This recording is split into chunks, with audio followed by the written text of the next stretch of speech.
What you're about to hear was never meant for human ears.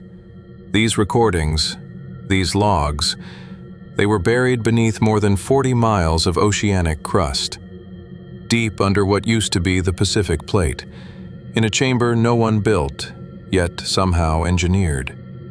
Carbon analysis places the chamber's construction at 600 million years old, older than trees, older than bones, older than nearly every form of life that has ever walked on this planet. Inside it, carved into walls of fused stone, our recovery team found a single repeating image, a symbol.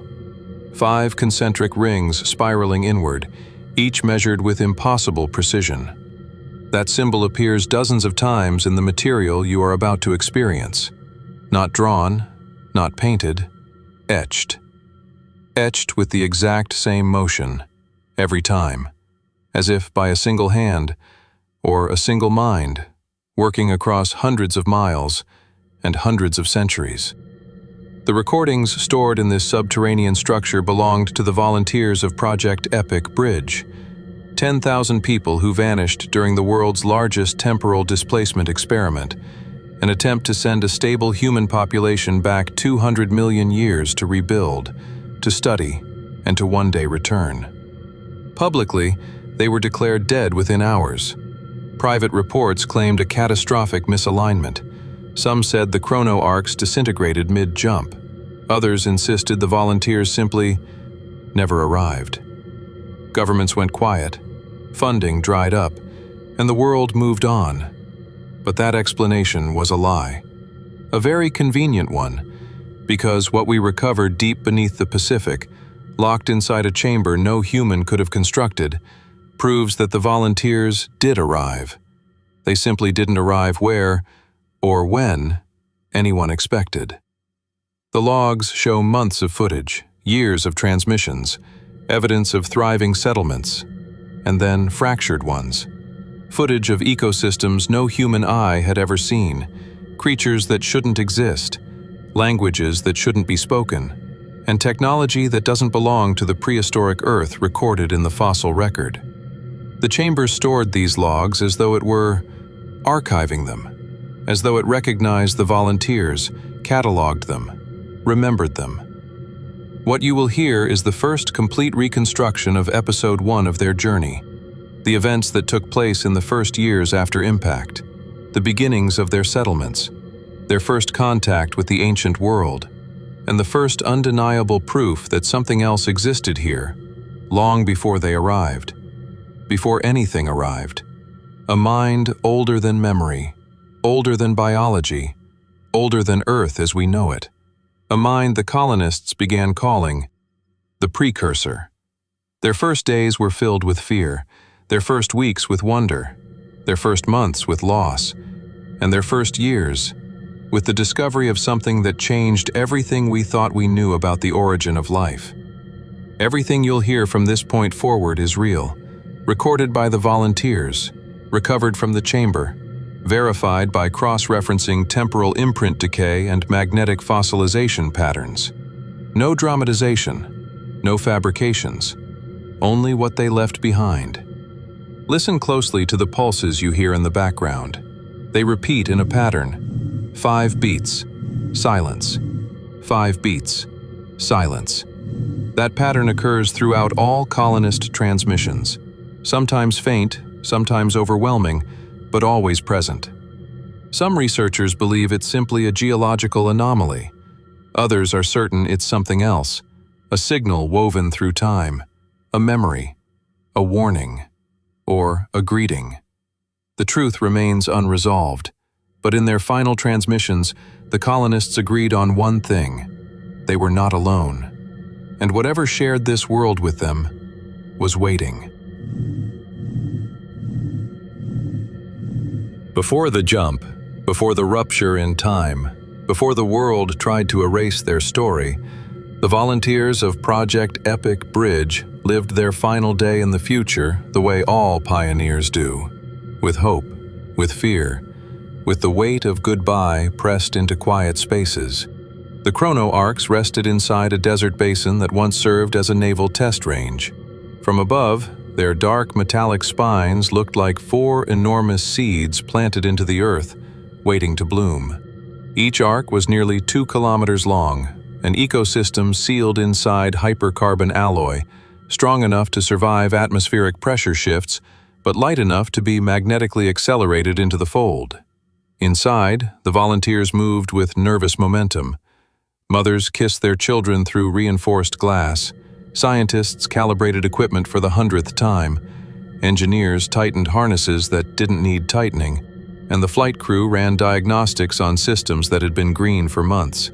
They were trained for this, prepared, conditioned. But nothing truly prepares a person to step outside of time. The purpose of the mission was simple: give humanity a second starting point, a stable colony positioned hundreds of millions of years before the present, a place to begin again if the future collapsed. The world was not dying, not yet, but nations saw the writing on the wall: overpopulation, resource strain, ecological tipping points. The chrono arcs were a pressure valve for a species running out of time. 10,000 people volunteered. Among the selected were 3 individuals whose voices would become central to the recovered logs. Dr. Lena Ruiz, a biologist with a quiet steadiness to her. Her colleagues described her as the calm in every storm, the anchor no matter the chaos. But calmness often hides something deeper. On her cot, Ruiz opened an old tablet and played the last message her son had sent her. A boy's voice, soft and hopeful. When you come back, I'll be grown, but I'll wait. She closed the tablet and slipped it into her jacket. Her hands shook only when no one was watching. Commander Elias Holt oversaw the entire operation. People whispered that he was unbreakable, disciplined, precise, a man engineered for leadership. But his private logs, recovered much later, painted a different picture. I'm terrified they will see through me. Terrified I'll fail them. Terrified that I don't deserve this responsibility. But fear is irrelevant. Fear does nothing. The mission is everything. He ended the recording, steeled himself, and walked to the command bay with the posture of a man carved from iron. Kai Mercer, on the other hand, didn't walk anywhere. He bounced, restless, energetic, visible excitement masking hairline fractures beneath the surface. He kept fidgeting with a pair of old military dog tags, his brother's. The tags clinked gently as he moved. Some volunteers found his optimism refreshing. Others saw recklessness. Either way, he had an infectious confidence that people clung to in these final hours. At 0610 hours, the chrono arc bay doors opened to reveal a sky the color of tarnished steel. Lightning branched low and horizontal, a strange atmospheric inversion that had persisted for days. Some called it coincidence. Others whispered that Earth itself was aware of what was about to happen. A low-frequency hum built inside the arcs, a sound that resonated not through the air, but through bone. A sound that made the volunteers straighten in their seats and swallow hard. The displacement engines came online. The chrono arcs did not launch, they phased. Magnetic rails beneath the basin vibrated, aligning atoms along a corridor of folded space-time. Commander Holt stood over the primary console, his voice steady. Countdown initiated. 10. The entire basin vibrated as energy built across quantum anchor points. Hair on bare arms lifted. Tools rang like tuning forks. 9. Ruiz exhaled, slow and controlled. She placed one hand over her jacket where her son's recording rested. 8. Kai closed his fist around the dog tags. The edges were worn smooth, handled too many times by hands that no longer existed. 7.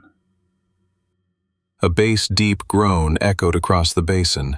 Metal moaned, glass trembled. 6. The sky twisted. Clouds spiraled unnaturally, bending toward the arcs like a vortex hungry for form. 5. Lights flickered inside the habitat rings. A few volunteers cried softly. Others prayed. Some stared straight ahead, hollow with resolve. 4. The hum intensified, now patterned. Not a drone, not mechanical. A pulse. 5 beats. Silence. The same pattern we now know appears throughout every log recovered. 3. The ground beneath the arcs fractured, but not from pressure, from resonance. The earth responded to the engines as though something beneath it was waking. 2. The forward displacement window began to open. From the outside, it looked like glass cracking underwater, fractals of light expanding in every direction. 1. Holt's final words before the jump. Epoch Bridge Initiate 0. The world broke. Not physically, not yet, but perceptually. Sound inverted, light elongated. Gravity became a suggestion rather than a rule. Volunteers described sensations impossible to imagine. Falling sideways, being unthreaded into particles, breathing liquid light, hearing every memory they ever had all at once. The displacement corridor was meant to be smooth, controlled, predictable. But 12 seconds into the fold, the temporal stabilizers buckled. One engineer later described seeing a silhouette inside the distortion field. Not human, not creature, something shaped like intention made visible. Holt shouted something, lost in the roar. The structural beams howled under pressure. Panels tore free. An entire deck lost gravity alignment and spun like a carousel. Then, silence. Dark. Absolute. Crushing silence. For 17 long seconds, no logs record anything. 17 seconds cut out of existence, dissolved in the distortion. Then, a thud, a groan, a metallic screech.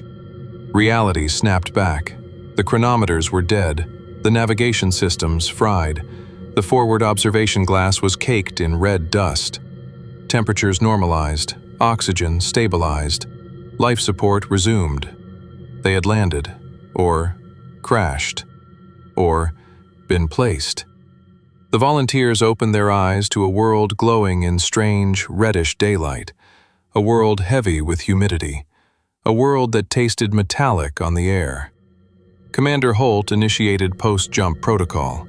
Ruiz checked biological sensors. Kai unbuckled immediately, too fast, and steadied himself on the wall, breathing hard. They had survived temporal displacement. But 3 things were immediately clear. One of the 4 chrono arcs hadn't arrived. Their landing coordinates were nowhere near the predicted zone. And outside the hatch, something moved through the fog. Something tall. Something upright. Something watching. Ruiz would write later, "It wasn't an animal. It didn't react like one.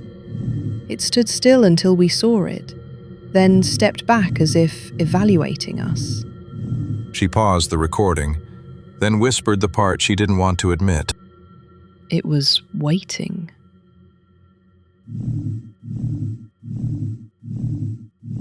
The hatch opened with a hydraulic shutter. A wave of hot air pushed into the chrono arc like the exhale of something ancient. The volunteers stepped out slowly, shielding their eyes against the reddish light. The first breath hit them hardest. The air was thick, mineral-heavy, almost viscous.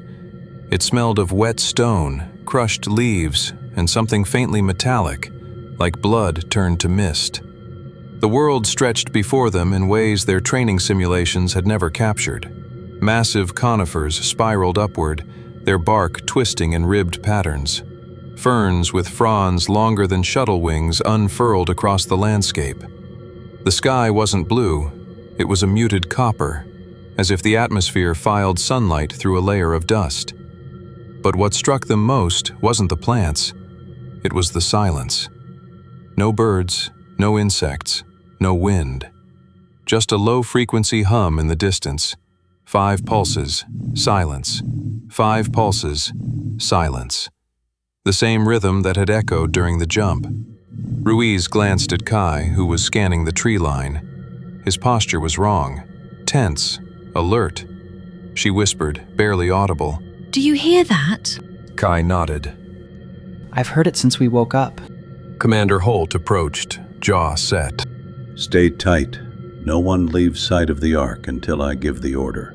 But even Holt couldn't hide the unease in his voice. Something was wrong. Something fundamental. They didn't wait long for life to appear. A flicker of movement darted across the ferns, too fast to track. A small reptile, barely 3 feet long, sprinted across the clearing on bird-like legs. Its skin shimmered iridescent green. Its eyes were sharp, curious, almost intelligent. A Triassic species, perhaps. Something that matched paleontological models. The volunteers watched it with a mix of fascination and fear. Ruiz whispered into her recorder. First native fauna observed. Behavior: alert but not aggressive. Movement indicates strong vision and spatial awareness. Kai smiled nervously. Okay, that one's actually kind of cute. Ruiz exhaled. A small moment of levity eased the tension. But it didn't last. A shadow shifted behind the tree line. Something enormous moved between the trunks, shaking dust from the lower branches. Then it stepped into view. A Rawasuchian, one of Earth's earliest apex predators, emerged from the brush like a nightmare sculpted from muscle and ancient instinct. 12 feet tall at the shoulder, armor-plated scales, jaws designed for bone-crushing force.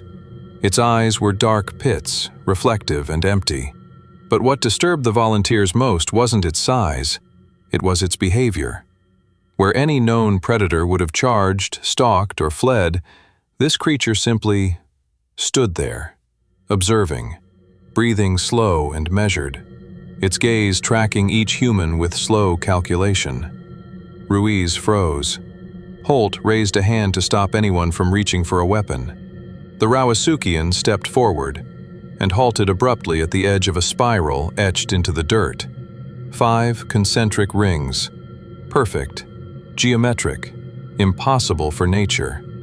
The creature's foot hovered above the outer ring, trembling, then withdrew. It let out a guttural, uneasy rumble. What the hell? It won't cross it. The Rawasuchian backed away, step by step, until it vanished behind the trees. A predator that ruled continents, afraid of a pattern. Ruiz knelt by the spiral, her heart pounding. Each ring was carved with such precision as to look machined, not clawed, not weathered, created, deliberately, recently. The volunteers spread out cautiously, gathering data in a tight formation. It didn't take long to find the second anomaly. At the base of a small ridge, half submerged in red soil, was a smooth slab of black stone. Too smooth to be natural, with edges rounded like river-worn metal. Ruiz brushed dirt from it and nearly recoiled. The stone vibrated. Not randomly, not from tremors. It vibrated in the same 5-beat rhythm that pulsed through the ground. She pressed her hand flat against it. The vibration aligned with her heartbeat, then adjusted, then synchronized. She yanked her hand back, shaken. Unknown material. Displays responsive oscillation. Vibrations match biological biorhythms. Not geological, not natural. Then the clicking began. Soft at first, barely audible. A rhythmic sequence coming from deeper within the forest. Click, click, click, click, click. Pause. Repeat. It wasn't an animal sound. It was too structured, too patterned. Holt scanned the tree line. Movement flickered through the shadows. Not the Rawasuchian, something smaller, faster, watching them from a distance. Ruiz's blood went cold.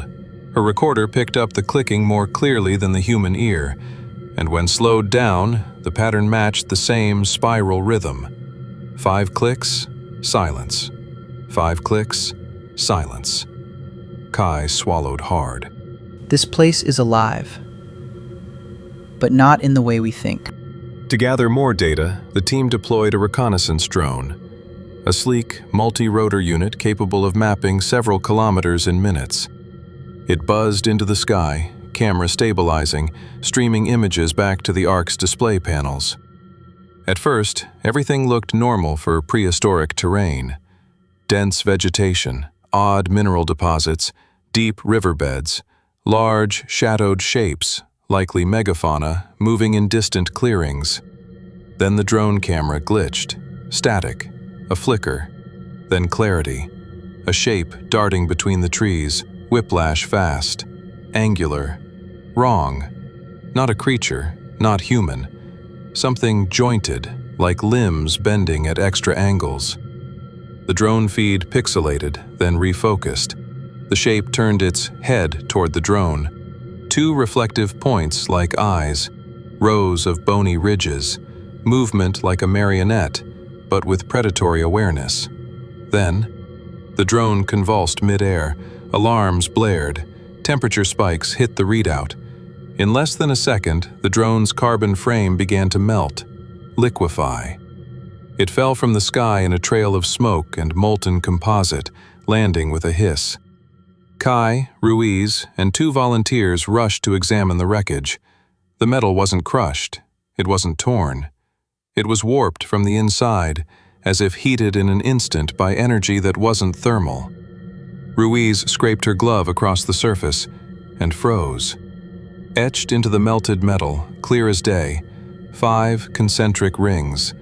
The same spiral, perfect, reproduced with impossible precision.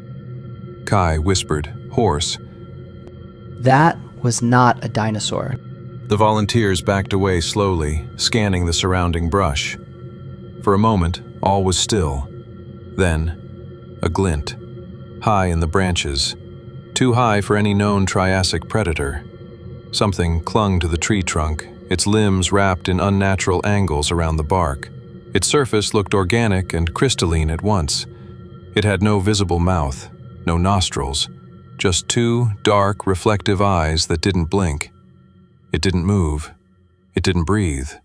It simply observed. Ruiz whispered into her recorder, Unknown entity spotted. Humanoid proportionally, but wrong. Eyes reflective. No visible respiration. It is watching us directly. Holt raised a hand. No weapons. No sudden moves. The creature tilted its head slowly, too slowly, as if calculating the motion. Then, it blinked out of existence.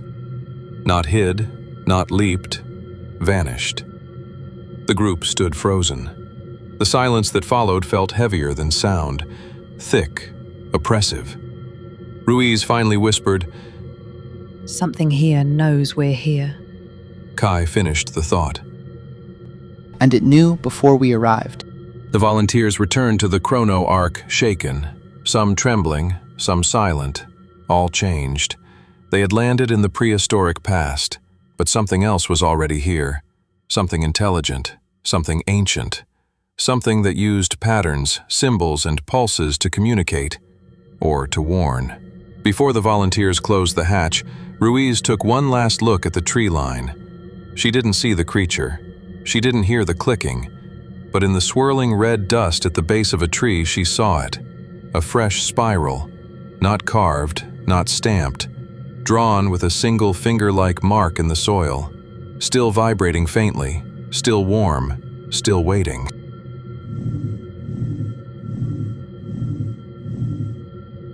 Despite the fear, despite the unknowns pressing in from every direction, the human instinct to build, to claim space, to shape order from chaos, took hold faster than anyone expected.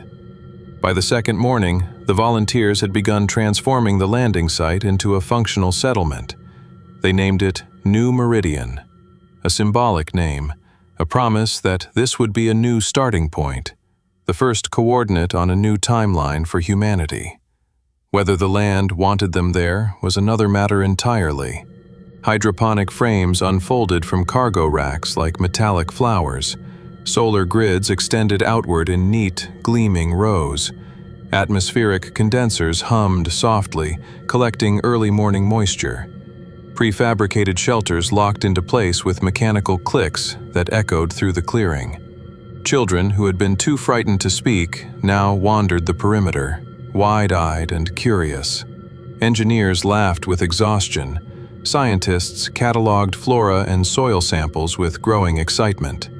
And for a moment, a fragile, delicate moment, there was hope. A mother braided her daughter's hair. Someone played a patchwork guitar assembled from spare parts. A group of volunteers painted a mural on the side of a shelter, depicting the Earth as it might look millions of years in the future. Colors bright, unscarred, alive. Ruiz watched them from a distance and allowed herself the first small smile since the jump. The human spirit, she thought, is impossible to extinguish. But the earth beneath their feet pulsed again. 5 beats. Silence. 5 beats. Silence. Ruiz's smile faded. While surveying the ground near the tree line, Ruiz noticed something disturbing. Where the volunteers had walked, footprints spread normally. But behind those footprints, miles behind, another shape appeared in the soil. Not animal tracks, not erosion. Spiral impressions, shallow but perfectly formed, emerging wherever groups of humans gathered, as if the earth was responding to their presence. Ruiz collected a soil sample, expecting to find fungal filaments or some microbial anomaly. Instead, she found nothing new. The soil was ordinary. The pattern was not. She opened her log. Soil deformation following human movement. Pattern appears only after group activity, not individuals. Potential responsive mechanism? Environmental mimicry? This is not simply prehistoric Earth. Something interacts with us. She closed the log. Her hands trembled. When night fell, it did not fall gently. The sky went black without gradient, as if some unseen hand had extinguished the sun. Then came the sounds. Deep, resonant booms, far away yet powerful enough to rattle metal frames. Short bursts of distant clicking echoing across the valley. Low whistles from creatures that never came close enough to see. Volunteers huddled inside shelters, whispering. One young boy woke screaming, claiming he dreamt of eyes in the dark. Not animal eyes, shaped, structured, reflecting spirals. Ruiz calmed him the best she could, but she didn't sleep after that. Kai took first watch with 3 others. At 0200 hours, he reported movement near the ridge. But when Holt checked the cameras, he found nothing. No movement, no heat signatures, no anomalies. Just the pulsation from beneath the earth. 5 beats. Silence. By the 3rd day, volunteers reported a strange phenomenon inside their shelters. A faint vibration in the walls, almost like the hum of old machinery, pulsing at slow intervals. At first they thought it was air circulation. Then the hum synchronized with the seismic pulse pattern. 5 vibrations, pause, 5 vibrations. A perfect match. Ruiz, exhausted from fieldwork, pressed her ear against the metal. It wasn't mechanical, it was environmental. The hum was coming through the metal, not from it. A low-frequency resonance traveling through the ground and into anything it could reach. Ruiz opened another log. Seismic pulses exhibit resonance transfer to artificial structures. Pattern is intentional, not random fluctuation. The pulses are communicating? She stopped recording. The word communicating felt too bold, too early. But she couldn't shake the truth forming in her mind. The pattern wasn't geology. It wasn't life. It wasn't environment. It was signal. Something beneath them was active. On the 4th night, Kai woke abruptly, heart pounding, fingers tight around his brother's dog tags. He stepped outside for air. That's when he saw it. White lights on the distant ridge, sharp, geometric, blinking in a pattern. Not fire, not reflection, not bioluminescence. Artificial. Kai stood there mesmerized. The lights blinked. 5 flashes, pause. 5 flashes, pause. The same spiral rhythm translated into light. He called Ruiz and Holt immediately. When the 3 of them stood together at the ridge's edge, something chilling happened. The lights changed rhythm, not randomly, intentionally. They synchronized to Ruiz's heartbeat. Her medical band pinged softly on her wrist. The pulses matched it, beat for beat. She staggered back, dizzy. Holt caught her. Kai stared, pale. Then, as if satisfied, the lights shut off. Instantly, darkness swallowed the ridge. Ruiz exhaled shakily. Kai said nothing. Holt said nothing. But the same thought passed between all 3. The lights weren't just signaling something. They were listening. Hope began to crumble on the 5th day. People whispered in the shadows of the hydroponics bay. Some said the ridge lights were a warning.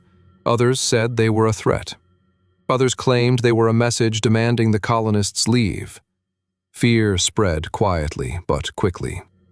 Holt tried to present a unified front, insisting on protocol, structure, discipline. But order frayed at the edges. Kai wanted to investigate the lights. Holt forbade it. Ruiz agreed with neither. She believed the lights were neither hostile nor benign. She believed they were aware. And awareness, in a world this ancient, could be dangerous. During a tense meeting in the central shelter, an older volunteer named Seema accused Ruiz of misleading them. You see everything like a scientist. But what if this place isn't meant for us? What if we weren't supposed to survive here? She closed the log and rubbed her eyes. Outside, the ridge blinked faintly once, not in a full pattern, but like a single heartbeat, as if acknowledging her. Near the end of the week, just as New Meridian began to settle into something resembling routine, a security feed captured movement at the perimeter. A tall, slender figure stood at the edge of the clearing. Not a creature, not one of the volunteers. The same shape that watched them on landing day. It made no sound. It cast no heat signature. It cast no shadow. But it watched, still, silent, unblinking. Then, it stepped back and disappeared into the forest without a single leaf rustling. Ruiz called Holt. Holt stared at the screen, jaw clenched. Kai whispered, It followed us here. Ruiz corrected him softly, voice trembling only slightly. No, it's been here all along.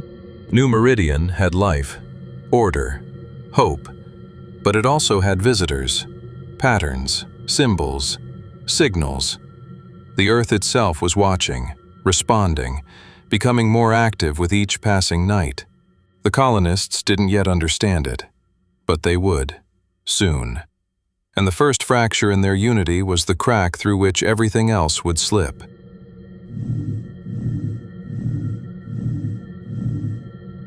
For a brief moment, New Meridian looked like it might work. The power grids were stable. Water condensers filled storage tanks. Hydroponic racks glittered with condensation and early sprouts. Children laughed in the walkways. People argued about mundane things, meal assignments, sleeping arrangements, noise. The mundane is a luxury in a hostile world. But fear is patient. It rarely attacks head-on. It seeps in through hairline fractures and grows in the dark. The first fracture in New Meridian wasn't physical. It was ideological. It was about how to live in a place that clearly didn't want to be understood. Commander Holt believed in protocol. His plan was simple. Fortify New Meridian. Catalog local flora and fauna. Minimize contact with unknown entities. Wait until the chrono engineering team could recalibrate the displacement engines for a controlled return, or at least send a signal forward. To Holt, the ridge lights, spirals, and pulses were threats, unknowns, variables to contain and avoid. Kai believed that strategy would get them all killed.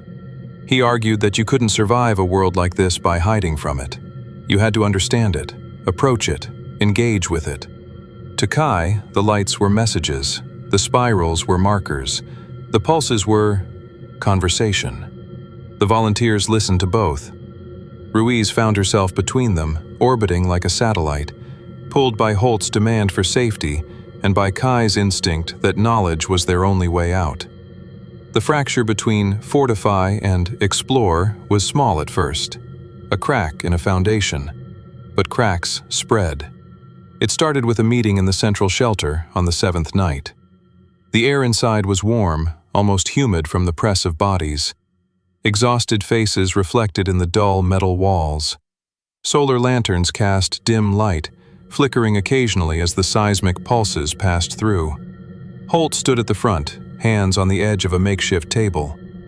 On the surface, someone had sketched the outline of the valley, the arc, and the distant ridge. The ridge was circled in red. Next to it, someone had drawn a spiral. New Meridian is stable. We have power, water, and food growth underway. Our first responsibility is to secure this position. No one leaves the perimeter without authorization. In the back, someone grumbled. Kai raised his hand but didn't wait to be called. With respect, Commander, that's not good enough. Holt's eyes were tired. He didn't flinch. Explain. We're treating the ridge lights and the spirals like background noise. But they're not noise. They're intelligence. The predator that refused to cross the spiral, the drone that was melted and marked, the pulses that sync to Lena's heartbeat, that's not random environment. That's interaction. Interaction doesn't imply goodwill. It implies will. Kai shot back. If we hunker down and pretend it isn't there, we're just sitting in the dark waiting to be corrected. We need to know what we're dealing with. A murmur rolled through the room. Some nodded along with Kai. Others folded their arms, siding with Holt's caution. Ruiz stared at the map, eyes drifting to the spiral drawn next to the ridge. The pulses thudded softly through the floor. 5 beats. Silence. The lights changed rhythm to my heart rate. Ruiz said quietly. It adapted. That suggests learning, not just signaling. Holt looked at her. The disappointment wasn't anger, it was fear. So you agree with Mercer? Holt said. I agree that ignoring something that can already reach into our systems and our bodies is dangerous. But I also agree that approaching it blindly could be worse. So what do you suggest? Ruiz hesitated. The entire shelter watched her. In that moment, she regretted every leadership role she'd ever held.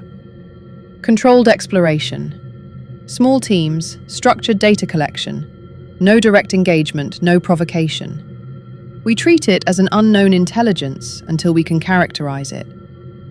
That's exactly what I'm proposing. Kai said, seizing the opening. Let me lead a team to the ridge. We don't touch anything. We observe, we map, we come back. Holt shook his head slowly. Request denied. The room went quiet. Someone muttered under their breath. A chair scraped. Holt's gaze hardened. Then Kai chimed back in. We are 10,000 people stranded at the wrong end of time. We do not gamble with lives because someone is curious. We secure. We stabilize. The ridge and whatever lives beneath us can remain unknown until we're not one mistake away from extinction. That's not caution, Commander. That's paralysis. The words hung in the air like smoke. Holt said nothing. He didn't have to. The room split along invisible lines. Fear doesn't always come from the bold or the loud. Sometimes it comes from the ones who watch from the edges. Sergeant Hale stood near the rear wall throughout the meeting, arms folded tight. A former security officer with a rigid sense of order, Hale believed deeply in Holt's strategy. Fortify, control, restrict movement, keep variables minimal. To him, Kai represented chaos, risk, instability. After the meeting, he cornered Holt outside. You can't let him talk like that, Hale said, voice low. It undermines you, undermines command. I'm not concerned about my ego, Sergeant. Holt replied. I'm concerned about making the wrong move in a world we don't understand. Exactly. And Mercer is the wrong move, Hale said. He leaned closer. People listen to him. They're drawn to him, to his optimism. That's dangerous. Optimistic people take risks. Holt rubbed tired eyes. What I need is for everyone to pull in the same direction. What I don't need is a witch hunt. Hale didn't argue, but something in his jaw tightened. He walked away already convinced he would have to fix this himself. Over the next few days, the colony split into two unofficial factions. They didn't have names yet, but they would. Those who aligned with Holt stayed close to the Ark, doubled down on routine, and avoided the ridge. Those drawn to Kai drifted toward the edge of the settlement whenever possible, staring at the distant lights at night as if waiting for a sign. In quiet corners, whispers began. People reported strange dreams, spirals opening into tunnels, eyes in the sky that were also caverns underground, a voice that spoke in pulses instead of words. One woman, Mai, claimed she saw the spiral appear in her tea, foam and leaves forming concentric rings before dispersing. A child drew the symbol over and over, not knowing why. A technician said he heard his dead father's laugh in the clicking outside one night. Ruiz logged only a fraction of these reports. She knew that writing down everything would make it all feel too real. But the spiral pattern was now everywhere, in the soil, in the lights, in the dreams of frightened colonists. Something beneath them was not just observing, it was remembering. Fear often masquerades as righteousness. Hale saw Kai's growing influence as a threat to order and thus to survival. So when he saw Kai and Ruiz poring over topographic scans of the ridge late one night, he felt justified in doing what he did next. He accessed the geosensor cluster logs. He copied the most recent fault line data, and then he altered it. Not drastically, not enough to be obvious, just enough to make one region appear more stable than it was. Then, he anonymously forwarded the altered data to Holt as updated ground stability reports. If Holt believed the area around New Meridian was secure, he would keep people there, away from the ridge, away from Kai. In Hale's mind, this was containment, prevention, protection. He didn't consider that falsifying geological information in a world that breathes in seismic pulses might have consequences. He only considered control. Later that week, Ruiz confronted Holt privately. They stood near the edge of the cleared area where the forest began again. Red light filtered through layered canopy. Holt, Ruiz said quietly. we're not just up against environment or animals. Whatever's down there, whatever's controlling the pulses, it's increasing activity. The intervals are shortening. How much? Holt asked. 3% over the last 48 hours. That doesn't sound like much, but scaled up, it's like a heartbeat accelerating. From exercise or from agitation? Exactly. We're disturbing something. That may already be an attack in slow motion. Holt watched the tree line. What do you want from me, Lena? Controlled expedition to the ridge. No contact, just observation. I want to know what we're dealing with before it decides for us. Holt shook his head slightly. I can't approve that. Not yet. Not until we're more stable. Ruiz's frustration cracked through her calm. With respect, we are not stable. How infrastructure is. Our people are the problem. You're afraid of Mercer. I'm afraid people will follow him into a situation we can't pull them back from. And I'm afraid of losing control right when control matters most. Ruiz watched him, understanding flashing across her features. You're not wrong. But if we do nothing, we aren't avoiding danger. We're just standing still while it walks toward us. Holt didn't answer. In the distance, the ridge blinked once. 5 pulses of dim white light in a vertical line. A new pattern. That night, New Meridian slept fitfully. Those who did manage to drift off were jolted awake at 0300 by a surge in the humming. Stronger, sharper, more insistent. The cameras picked it up first. At the edge of the clearing, just outside the perimeter lights, stood the tall, slender figure again. The Watcher. No heat signature, no respiration. Just a humanoid silhouette made of angles and smooth surfaces, reflecting the faint camp light. It moved closer. One step. Pause. Another step. A nearby sensor pinged, picking up microscopic vibrations in the soil around its feet. 5 tremors. Silence. 5 tremors. Silence. It stopped inches before the boundary line where the natural earth ended and heavily disturbed ground began. Its head tilted, almost curious. Then, with slow, deliberate motion, it crouched. It extended one limb, long, jointed, too precise, and pressed 3 fingers into the soil. It drew the spiral. Perfectly. Ring by ring by ring. When it finished, it didn't look at the colonists. It looked directly into the nearest camera, as if it knew it was being watched. Ruiz, watching from the control room, felt her skin crawl. Holt stood beside her, fists clenched. Then, the figure straightened, stood motionless for 5 heartbeats, and stepped back into the trees. Gone. No sound, no trace. Just the fresh spiral marking the boundary between New Meridian and everything else. The colony didn't fall that night. No one died, no walls cracked, no systems failed. But something important broke. The illusion that they could remain neutral in this place. The fracture between those who wanted to hide and those who wanted to understand widened into a fault line. Soon, the Earth wouldn't be the only thing that shifted.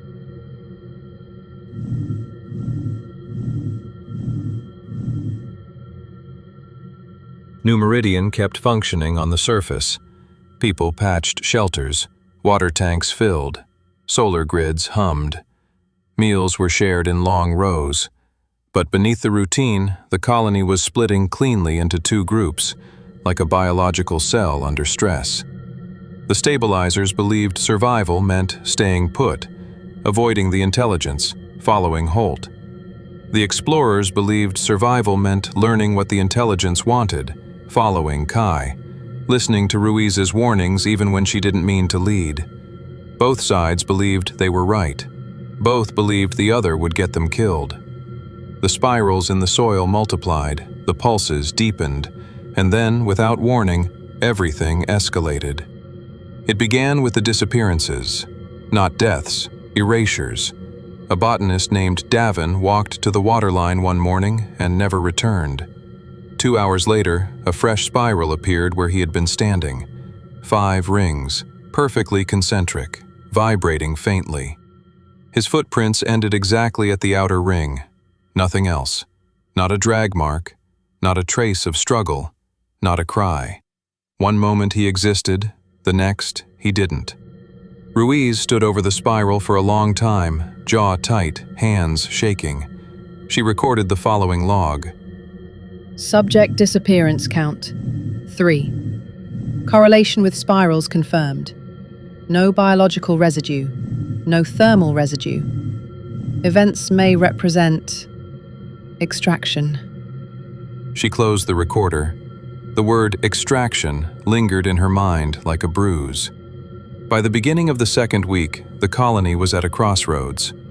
The spirals weren't just appearing behind the perimeter, they were appearing inside it, under walkways, next to sleeping quarters, near hydroponics bays, and always, in perfect mathematical alignment. Kai stood in the center of camp, facing the volunteers with raw urgency. This isn't territory. This is communication. We need to understand what it wants. We can't do that hiding here. Holt, arms folded, responded with steel. And you want to what, Mercer? March straight into the unknown? Lead people directly into whatever is taking our colonists? Ruiz stepped between them. I don't know what the intelligence wants. But I know staying put isn't preventing these events. Holt stared at her. Pain flickered across his expression, brief, real. You're siding with him. I'm siding with science. And with survival. The colonists watched. They listened. Then, slowly, groups began forming behind Kai. 700 volunteers. Scientists, medics, engineers, families. People driven by fear, curiosity, or the sense that the ridge lights were beckoning them. Ruiz didn't want to leave New Meridian, but she also knew she wouldn't survive by pretending the spirals weren't evolving. She made her choice at dawn. Kai noticed her approach and exhaled with relief. You're with us? Ruiz nodded. For now. The fracture became final. The migration toward the ridge felt like stepping into the lungs of a living world. The air grew thicker. The wind carried faint patterns of clicking. Shadows shifted a beat too slowly, as if reluctant to return to place. Trees curved subtly, their branches spiraling upward in impossible symmetry. The ridge loomed high in the distance, a saw-toothed wall of dark stone lit occasionally by flashes of white. The journey was brutal. Day 1. A flash flood tore through a narrow gorge, sweeping away a teenage girl named Ela. Her mother screamed her name until her voice broke. The group pulled her back from the water, but no one could find Ela. Minutes later, a spiral appeared on the riverbank.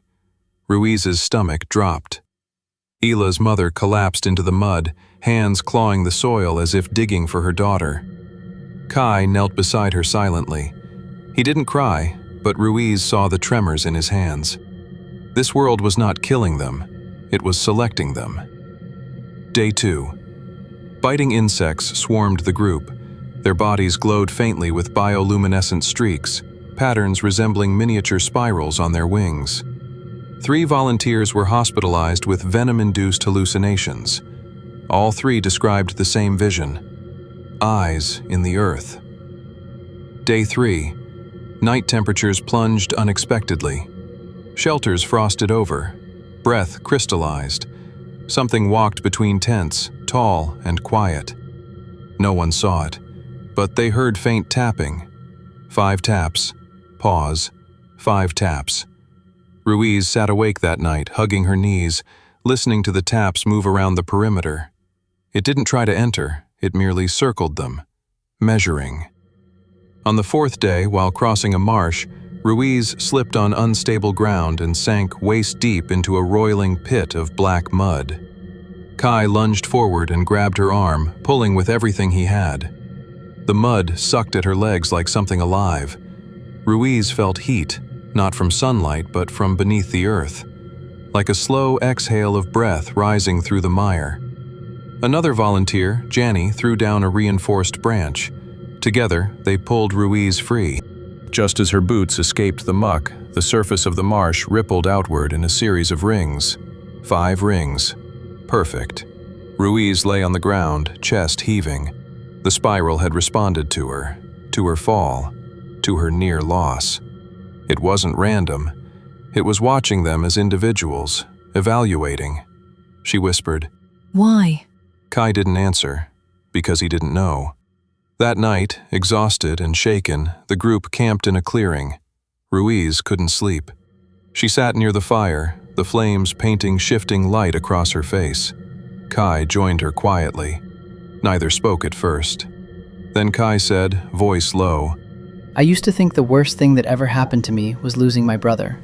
Ruiz didn't look up. I'm sorry. Kai let out a shaky breath. No, I mean, it was awful. But now, out here, facing this, it feels like whatever's here is replaying those losses, using them, like they're data points. Ruiz swallowed. I hear my son's voice in the wind sometimes. Kai looked at her sharply. Ruiz continued softly. I know it's not him, but it sounds like him. It feels like the world is echoing things it shouldn't know. Kai nodded slowly. Then it's not just me. Ruiz met his eyes across the firelight. No, it's all of us. The moment hung heavy but intimate. Two people trying to understand a world trying to understand them back. At dawn on the 5th day, the forest changed. The trees became taller, thinner, their trunks twisting in tight spirals. The air throbbed faintly. The clicking grew louder, more rhythmic. Then the forest opened into a clearing, a smooth, unnatural circle nearly 200 meters wide. In the center stood a monolith of fused metallic stone. Ruiz froze. Every volunteer froze, because the monolith wasn't covered in moss or erosion. It was covered in spirals. Rows upon rows upon rows, some small, some massive, some raised, some etched deeply, as if the structure itself was a memory core. Kai whispered, Is this a building? Louise shook her head slowly. This is designed. Hale, who had reluctantly joined the migration to monitor them, stood behind her, jaw tight. If this is what's signaling us, we should have stayed away. On the far side of the clearing, partially buried beneath layers of dirt and vine, was a massive stone door. Circular, smooth, seamless. 5 concentric rings carved into its surface, the spiral. Ruiz approached it slowly, almost reverently. Lena, careful. Kai warned. Ruiz didn't hear him. A strange pull gripped her. Not physical, not emotional, but something deeper, something intuitive. She reached out and placed her hand on the outer ring. The ground vibrated through her bones. The ring lit up. A thin line of white carved itself along the spiral's circumference. Then the second ring glowed. Then the third. The pulses beneath the earth synchronized with the light. 5 beats, each one brighter. The entire clearing filled with deep harmonic resonance, a sound so low it felt like pressure more than noise. Kai grabbed Ruiz's arm. Lena, stop! Let go! But her hand wouldn't move. She felt something behind the door, a presence pressing outward. Not animal, not human, not alive in the biological sense. Alive in the cognitive sense. A mind, a memory, a silent observer. Ruiz's knees buckled. She gasped as a flood of impressions surged through her. Eyes without shape, depth without space, voices without language, a spiral turning endlessly, a world waking from a long, ancient sleep. Kai managed to pull her hand free. She collapsed into his arms, trembling violently. Then, just as suddenly, the light vanished. The door's rings went dark. The harmonic resonance faded. Silence swallowed the carrying. Ruiz whispered, voice cracking.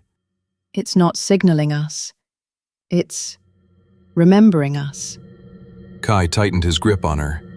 Ahead, the stone door sat motionless, but Ruiz knew something. Something behind it had moved. The midpoint had arrived. The colonists had found what the ridge lights pointed to. They had touched it, activated it.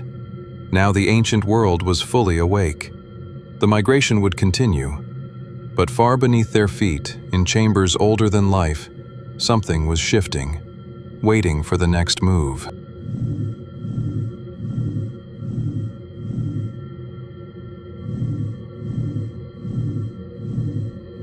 While the migration approached the ridge, the volunteers who remained in New Meridian lived in a very different version of the world. To them, the forest felt quieter. The air felt cooler. The spirals appeared less frequently. They thought this meant safety. They didn't realize the absence of danger was the calm before the intelligence redirected its attention inward. On the morning of the 8th day, Holt noticed something odd. The soil beneath one of the solar grid pylons had begun to form shallow patterns, not full spirals, but the earliest curls of one. He crouched beside the pylon and brushed the dirt with the back of his hand. The pattern trembled, as if the ground responded to touch. A technician named Farr joined him. Maybe it's seismic creep. She muttered. Holt didn't answer. Because the curl deepened. Not along fault lines, along the direction of his hand. He stood slowly. New Meridian was being mapped, scanned, measured. He radioed Hale, who was still shadowing the migration. Status? Holt asked. People are nervous but stable, and Mercer's group is further in than we should be. Hale replied. Holt gritted his teeth. They need to turn back. Commander, they won't. Holt closed his eyes. The pattern beneath the pylon pulsed faintly. 5 beats. New Meridian had just been marked, not as a threat, not as prey, as a variable. And variables can be removed. It started at 3:27 a.m. A low-frequency rumble rolled across New Meridian, strong enough to wake sleepers, vibrate loose tools, and shake dust from the support beams of shelters. At first, the colonists thought it was another atmospheric pulse. Then the rumble grew louder, deep, tectonic, rhythmic. It was the same pulse pattern, but amplified to impossible intensity. The ground heaved. Gravity jolted sideways. Inside the central shelter, sleeping volunteers were thrown from bunks. Holt grabbed a railing as the entire structure tilted. A mother clutched her child and screamed. Farr shouted over the detectors. They're redlining. Every sensor, every axis. Commander, this isn't seismic. This feels... The ceiling cracked. A slab of reinforced composite slammed into the floor inches from Holt's boots. And then, just as violently as it began, the shaking stopped. Dead still. The silence afterward was suffocating. People cried. Others whispered prayers. Holt steadied himself and activated the outside feed. He froze. The sky, usually reddish copper, was now streaked with lines of white light. Not lightning, not aurora, something like fractures, long cracks of luminescent geometry spiderwebbing across the atmosphere. The pulses continued overhead, vibrating inside bone. New Meridian trembled with each one. As the colonists gathered outside, tremors began again. But this time the pulses weren't uniform. They were targeted. Holt watched the screen display shift as the colony's ground layer lit up with micro-vibrations. Measured, precise, intelligent, like a surgeon preparing an incision. Solar Pylon 4 collapsed first, not from impact, from liquefaction. The soil beneath dissolved into a fine, trembling dust. The pylon dipped, wavered, and toppled with a metallic shriek. Farr screamed. Commander, it's restructuring the substrate. It's destabilizing the ground beneath us. On purpose. Across the camp, tents sank. Walkways rippled. Entire platforms tilted. The soil wasn't just shifting, it was reformatting. Holt shouted into the comms. All personnel, evacuate the central quarter. Move to the west perimeter, now. Chaos erupted. Parents grabbed children. Technicians hauled crates. People sprinted between collapsing frames. Then they heard it. A whispering sound. Soft, cohesive, everywhere at once. The spirals were forming beneath their feet. Dozens of them, hundreds, overlapping, layered. Ruiz had described soil deformation around individuals. But this wasn't individuals. This was the colony being rewritten. As if New Meridian was a mistake being corrected. A nursery tent collapsed near the eastern edge. Holt sprinted toward it with 2 volunteers. Inside, he found 5 sleeping children, frightened but unharmed. He gathered them quickly and turned, then froze. At the far end of the tent, 2 empty beds hissed, literally hissed, as the fabric sagged inward. The ground beneath them had formed small spirals, right under the beds. 2 children, not missing, removed. Holt screamed for medics, but everyone knew exactly what had happened. The spirals had chosen, and Holt felt his composure fracture for the first time since the mission began. At 4:10 a.m., the pulses converged into a single, massive shockwave. Every structure in New Meridian vibrated. Light strips flickered. Water tanks burst, releasing geysers of recycled fluid. And then, the air began to sing. A high, resonant siren, not mechanical, not atmospheric. A harmonic tone vibrating through the world like a bell struck by a god.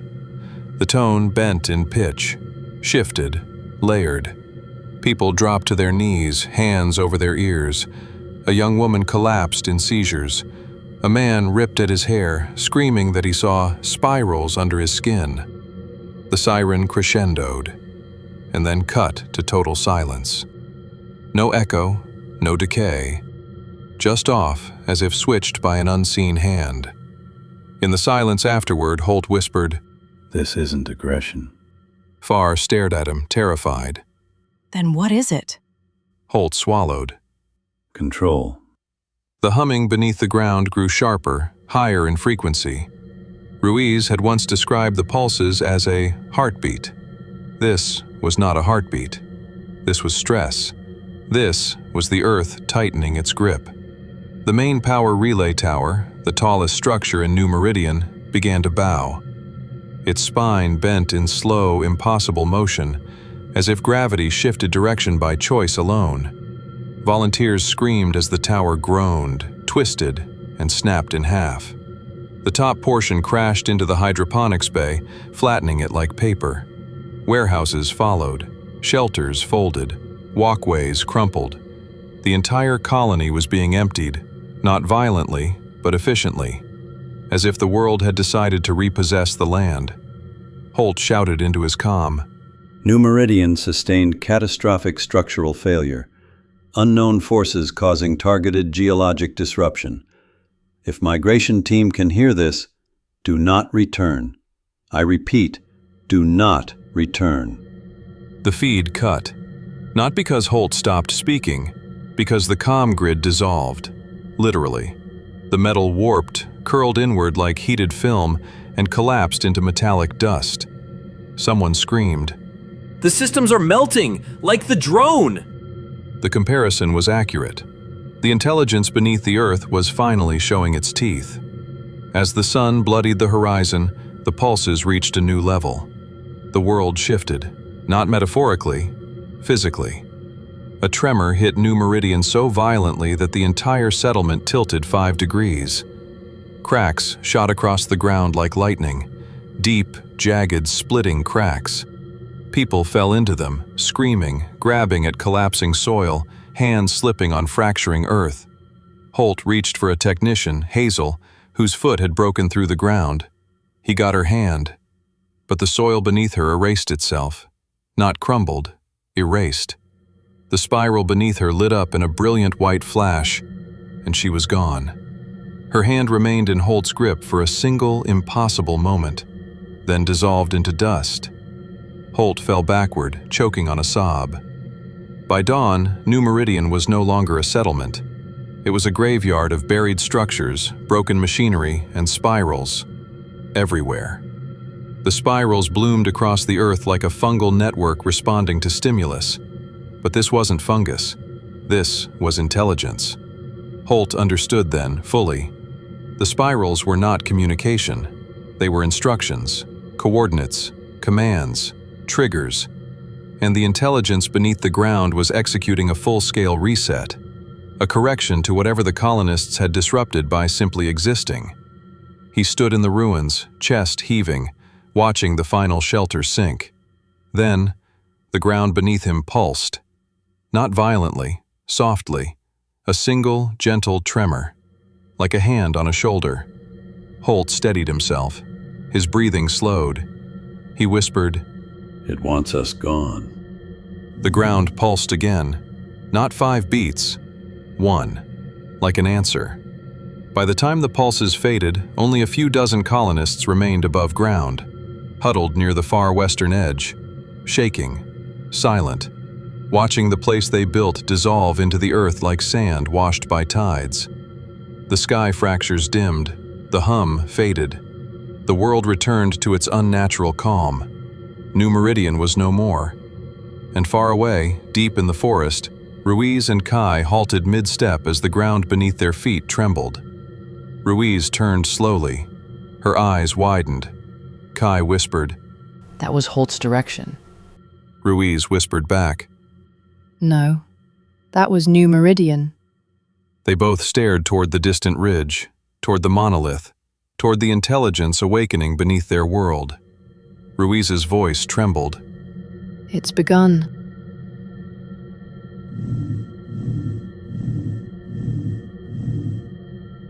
The forest felt quieter after New Meridian fell. Not safer, not emptier.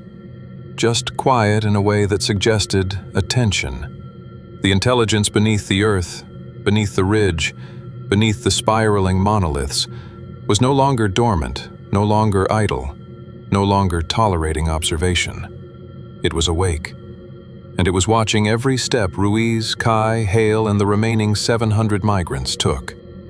They just didn't know how close it already was. When the tremor rippled beneath their boots, Ruiz stopped walking. Kai stumbled, catching a low-hanging branch. Hale reflexively reached for his sidearm, a useless gesture in a world where guns had already proven meaningless. Ruiz knelt immediately and pressed her palm to the soil. Warm. Not from sunlight. This warmth came from motion, a subsurface shift, a pulse. Except this wasn't the familiar 5-beat pattern. This was one long, steady hum, continuous, directed. Kai looked at Ruiz. What is that? Ruiz's voice barely escaped her mouth. It's searching. Hale swallowed. For us? Ruiz shook her head. For survivors, it's counting. The hum intensified for a moment, then abruptly cut out. The silence afterward felt like a verdict. Hale hissed under his breath. New Meridian's gone. Ruiz didn't answer. Kai did. Then the intelligence isn't just reacting now. It's deciding. The ridge towered above them in jagged black silhouette. The monolith, now fully visible, was larger than any building humanity had ever constructed. 400 meters tall, smooth, seamless, eternal, like a tooth of the world. As the survivors approached, something strange happened. The forest parted. Not naturally, intentionally. Tree branches shifted subtly, leaning away. Vines shrank from their touch. The soil firmed beneath their boots, forming a steady path leading directly to the monolith's central clearing. Hale spat. It's guiding us like livestock. Kai shook his head. No. If it wanted to eliminate us, the ground would have swallowed us earlier. We're being directed. No. What? Some kind of altar? Ruiz stared up at the monolith. Her fear was eclipsed by realization. Not an altar. A chamber. The clearing buzzed with faint white light. The stone door Ruiz had touched days earlier began to glow again, rings igniting inward, one by one, like a lens adjusting. Ruiz stepped forward. Lena, no. This is insane. Ruiz ignored him. She placed her palm against the outer ring again, and the world answered. A deep, harmonic vibration surged outward. The rings rotated, smooth, precise, frictionless. Stone shouldn't behave this way. Nothing this ancient should. And then, the entire door spiraled inward, not sliding, not lifting, spiraling, ring within ring, collapsing into itself like a living mechanism. A tunnel of blackness yawned open. Cold air exhaled from inside, air untouched for millions of years. Kai stepped beside Ruiz. We going in? Ruiz swallowed. If New Meridian is gone, this is the only place left to run to. Hale clicked off the safety on his useless sidearm. This is suicide. Ruiz looked back at him, steady. Staying out here is suicide. And the survivors stepped inside. The interior wasn't stone. It wasn't metal. It was something between. Smooth surfaces formed impossibly straight lines. Curved walls met without edges or seams. Everything glowed faintly with pulses of soft white, the same 5-beat pattern. Only now the pulses were slower, measured, observing. The volunteers walked deeper. Sensors flickered on their wrists, biomonitors struggling to interpret the magnetic fields swirling through the structure. Kai ran his hand along the wall. It feels warm. Ruiz nodded. Is reacting to us. Hale scowled. It's learning us, Doctor. There's a difference. Ruiz didn't argue. She feared he was right. They stepped into the central chamber moments later, and the floor lit up beneath them. 5 spirals, massive, illuminated. But these were different, alive. Each spiral displayed moving patterns like neurons firing in slow motion. The survivors gasped, because in the center of the room, suspended in shimmering white light, was a figure. Humanoid, tall, angular. Its surface a blend of stone, metal, and something organic. The Watcher. Exactly as they'd seen in the forest, but unmoving, hanging weightlessly, eyes closed. Ruiz's heart pounded. It's not watching us anymore. It's waiting. The chamber changed. Not physically, visually. The walls brightened and spiraled open like unfolding petals. Images appeared. Not screens, not holograms, not projections. Memories. Scenes from New Meridian. The first shelters. The hydroponics racks. Children laughing. People painting the mural. Then, scenes of collapse. The spirals. The disappearing colonists. The liquefaction event. The tower bending. The ground opening. Holt screaming something lost to static. Some survivors sobbed. Others fell to their knees. Hale stepped back, shaking.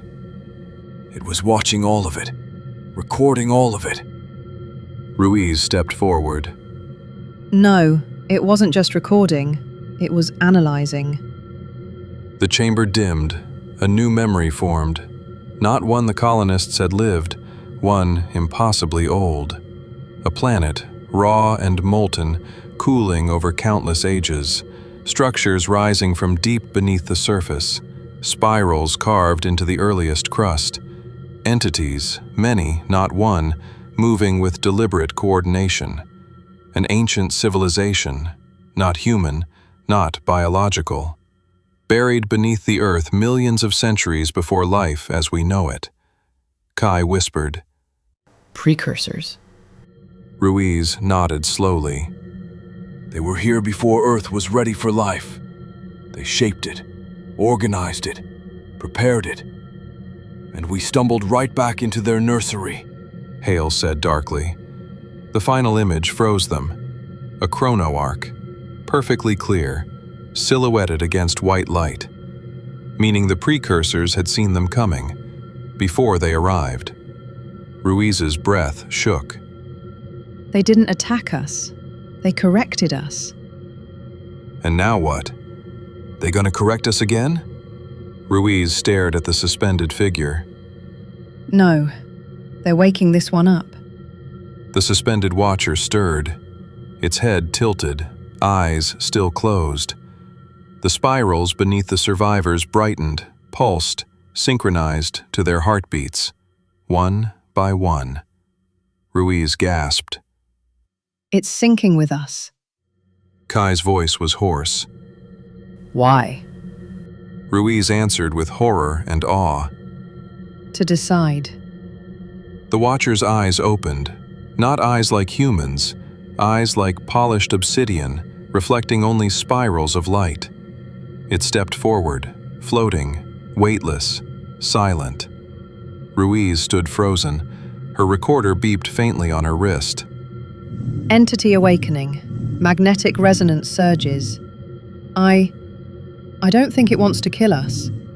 I think it wants to classify us. The Watcher stopped inches in front of Ruiz. It raised one hand, 2 fingers extended, and gently touched her forehead. Ruiz's world exploded in white light. Kai lunged forward, shouting, but a wall of shimmering force lifted him off his feet and pinned him to the ground. The other colonists screamed. Hale fired his pistol. The bullets disintegrated mid-air. Ruiz didn't scream. She stood perfectly still as the light enveloped her, her body glowing with the pulse. White fractal patterns spiraled across her skin. She heard a voice, not in her ears, but inside her mind. You do not belong here. Her knees buckled, but the voice continued. And yet, you endure. The light vanished. Ruiz collapsed. Kai caught her before she hit the floor. She was dazed, alive, changed. The Watcher stepped back, its evaluation complete. Ruiz whispered, It didn't reject us. Hale stared in disbelief. So what now? It lets us walk away? The Watcher turned its head sharply. It raised an arm toward the ceiling, and the entire chamber vibrated with a new pulse. Not 5 beats, 6. A pattern Ruiz had never heard before. A new symbol, a new command. The Watcher's voice filled the chamber. The memory of your kind must be written. The era has shifted. You will follow. Kai's eyes widened. Follow where? Ruiz looked up. Her voice was barely audible. It's not done with us. And in the moment the chamber doors spiraled closed behind them, the survivors understood. There was no returning to New Meridian, no returning to the original plan, no returning home. Whatever the precursors were planning, the truth will soon be revealed.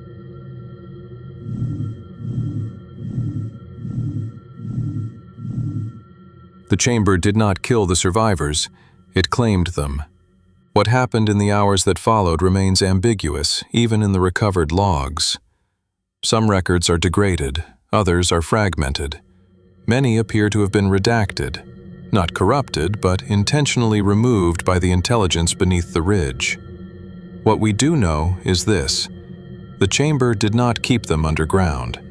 It sent them back out into the world, but not the same world, not the same timeline, not the same Earth. The next logs appear 5 years later. Ruiz's voice is deeper, worn, measured. Kai's voice is calmer, almost older, less impulsive, more deliberate. Hale's voice is softer, stripped of his rigid certainty. The recordings tell the story of a settlement built on the far side of the ridge, a valley shaped by spirals of stone, protected on all sides by towering columns that rise and fall in rhythmic cycles. A place none of the volunteers had ever mapped, a place that did not exist during the initial arrival, a place they began calling Haven. Haven was not New Meridian. Haven did not resist them. Haven did not erase them. Haven adapted to them. The soil grew whatever they planted. Water collected effortlessly. Weather patterns stabilized. The intelligence was no longer correcting them. It was hosting them. Ruiz's logs describe it best. We don't see the Watchers often, but we feel them. The ground still pulses in patterns, but now the pulses adjust to our movement, as if making room for us. Children here grow differently. They learn the patterns early. Some say they can sense the pulses before they happen. They call it listening to the breathing of the earth. I used to think the intelligence hated us. Now I think it was just pruning. It evaluates variables. It removes what destabilizes the environment. It leaves what strengthens it. I think we passed the evaluation. Lena says the Watchers don't speak in language, but I think they do. The spirals aren't symbols, they're verbs. Each one means an action: to record, to measure, to erase, to teach, to rewrite. We're part of the sentence now. 5 years after the disappearance of New Meridian, an automated buoy in the Pacific detected a transmission buried deep inside a magnetic resonance pulse. Not radio, not digital, not quantum. Something older, simpler, more fundamental. It contained only one sender tag: Epoch Bridge, Ruiz. The message was short, scrambled, but mostly intact. Her voice was steady, calm. If this is reaching anyone, we're alive. We built a new settlement beyond the ridge. We're safe. We're learning. The intelligence here isn't a threat. Not anymore. It's curious. We believe it was the first architect of Earth's early biosphere. It built environments before animals existed. It shaped ecosystems before evolution began. It remembers everything that has ever lived. And now, it remembers us. If humanity survived into your time, if you still exist, tell them this. We were not meant to conquer this world. We were meant to join it, and eventually, to become part of its memory.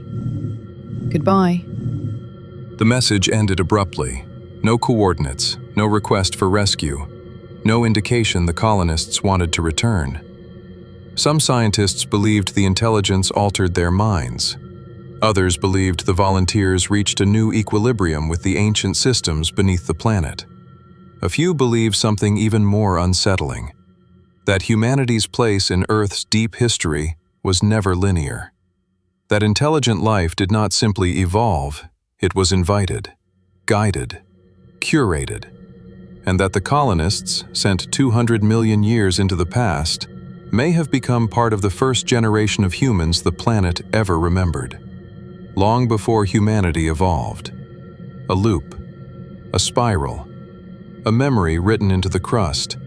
The chamber beneath the Pacific, the one where these logs were recovered, is identical to the monolith the survivors entered. Perfect spirals, seamless walls, residue of strange magnetic pulses. But no living watchers remain. Just a single symbol etched deeply into the central stone. 6 rings. The same new pattern the Watcher invoked before leading the survivors out. 6 rings. The symbol of acceptance, integration, continuity. The beginning of a new spiral. One we have only just encountered, but they have lived inside for millions of years. The Epoch Bridge mission was designed to send 10,000 humans into the past so they could build a future. Instead, they became part of an ancient past. A past older than fossils, older than biology, older than time measured by any calendar. They found a world that remembered everything and taught it to remember them. We still don't know whether they survived in the sense we understand survival, or whether they became something else. But we know this: the past is not empty. The Earth is not silent. And no matter how far back we go, something is always waiting, listening, learning, remembering. I hope you enjoyed this first chapter of the Epoch Bridge mission. Episode 1 marks only the beginning. The next installment goes deeper into the unknown and the consequences of what the colonists awakened. This channel will continue exploring stories across mystery, sci-fi, the supernatural, suspense, and the unexplained. If you enjoy journeys into the strange and the unknown, consider liking and subscribing. Thanks for watching, and I'll see you in the next episode.